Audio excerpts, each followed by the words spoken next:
ऐसा कौन सा उपाय है जिससे आत्मसम्मान और आत्मविश्वास की वृद्धि होगी? इसके लिए अपने जीवन को कुछ नियम में रखना चाहिए, संयम और नियम। इंद्रियां बिखरने न पावे, ये भी चाहिए, ये भी चाहिए, ये भी चाहिए, तो आपकी इंद्रियों की शक्ति क्षीण हो जाएगी। और अपने जीवन में कुछ नियम होना चाहिए, ये खाएंगे, ये नहीं खाएंगे, ये करेंगे, ये नहीं करेंगे, ये बोलेंगे, ये नहीं बोलेंगे, ये लेंगे, ये नहीं लेंगे। देखने में मामूली बात है, लेकिन आपको अपने मन पर नियंत्रण करने की शक्ति उदय हो जाएगी। यदि आपको अपने जीवन को नियमित बनाएंगे तो अपनी ही इंद्रियों और मनोवृत्तियों को वश में करने की शक्ति आप में आ जाएगी। इसके लिए सहारा लीजिए। कोई सद्गुरु का सहारा लेता है, कोई भगवान का सहारा लेता है। भगवान की सुंदरता का ध्यान करेंगे तो संसार की सुंदरता से बचेंगे। उसकी मधुरता का ध्यान करेंगे तो संसार की मधुरता से बचेंगे। उसके ऐश्वर्य का ध्यान करेंगे तो संसार के ऐश्वर्य से बचेंगे।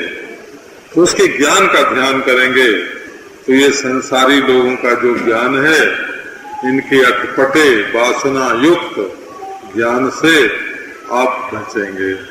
इसलिए ईश्वर का आश्रय लेकर के आप अपने मन को उन्नत से उन्नत कीजिए।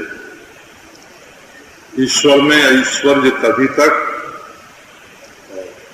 जब तक वो संसार को बनाता है, पालता है, संहार करता है। जिसको सृष्टि की उत्पत्ति, स्थिति और संहार से कोई प्रयोजन नहीं होगा, उसको तो ईश्वर अपने को ऐश्वर्य से मुक्त करके, ऐश्वर्य के बंधन से भी मुक्त करके और उसकी आत्मा से एक होकर रहेगा।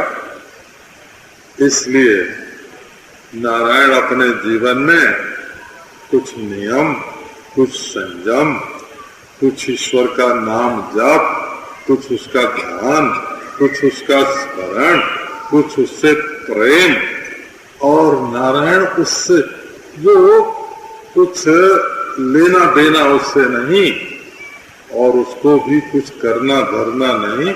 हमसे एक होने के सिवाय ईश्वर का और कोई स्वरूप ही नहीं है। ओम शांति। भाई मेरे, जिसको तुम सफलता कहते हो, हमारी दृष्टि से वो कोई सफलता नहीं है। जिसके हृदय में सुख है, शांति है, जो सुखी है, शांत है, उसके जीवन को सफल कहो तो हम मानने के लिए तैयार हैं।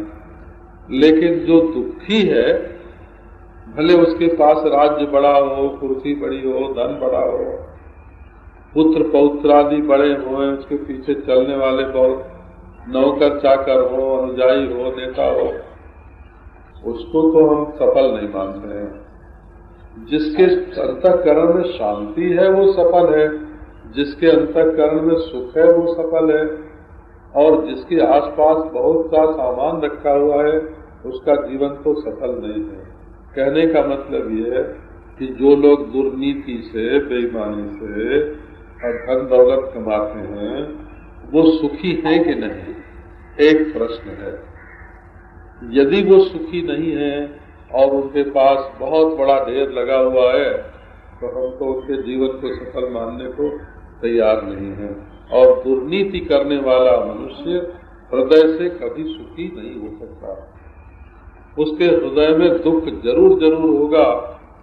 हाँ, किसी को दुख होता है कि हमारे पैसा नहीं है, तो किसी को ये होता है कि हमारा शरीर ठीक नहीं है, तो किसी को ये दुख होता है कि हमारे परिवार में अमुक अमुक चीज नहीं है। हमारे ये इज्जत नहीं है, हमारे ये रोग है। तो दुर्नीति करने वाले कभी सुख से रहते हो ऐसा मानने को अपना मन तो करता नहीं है। लेकिन यदि आप धन दौलत रोजगार कुर्सी इन्हीं को सफलता मानते हो तो हम तो इनको सफलता नहीं मानते हैं, नहीं तो हम ही विफल हो जाएंगे। फिर तो हम रोते ही रहेंगे कि हमसे ज्यादा ऊंची कुर्सी है, ज्यादा सिंहासन इनका है, इनके पास ज्यादा धन है, यही देख देख के हम रोने लग जाएंगे। तो असल में सफलता बाहरी आडंबर से नहीं होती है। जिसके हृदय में सुख शांति है उसका जीवन सफल है। जो दूसरों को सुख शांति देता है उसका जीवन भी सफल है। स्वयं सुखी हो, शांत हो, दूसरों को सुख शांति दे तो उसका जीवन सफल है। और दुर्नीति और दुर्विचार और बेईमानी करने वालों के जीवन में कोई सफल नहीं है, सफलता नहीं है। अब हमारे पास एक सज्जन आते हैं, वृंदावन में भी आते हैं, मैं भी उनके घर में जाता हूँ। उन्होंने हमको बताया कि विदेश में उनका कितना धन रखा हुआ है। उन्होंने बताया बेशुमार, हम गिनती नहीं बता सकते महाराज, इतना धन हमारा विदेश में रखा है। लेकिन जब हमारे पास आते हैं तो वो कितने दुखी होते हैं, कितना रोते हैं। छोटी छोटी बातों के लिए कभी पत्नी अनुकूल नहीं है तो कभी भाई ने उठा लिया घर में से कुछ, तो कभी बेटा कहे अनुसार नहीं चलता है, कभी शरीर में रोग रहता है। तो हम तो जो पुण्यात्मा है उसके पास बाहर का कुछ भी नहीं है और सुखी है तो उसके जीवन को सफल मानते हैं। तो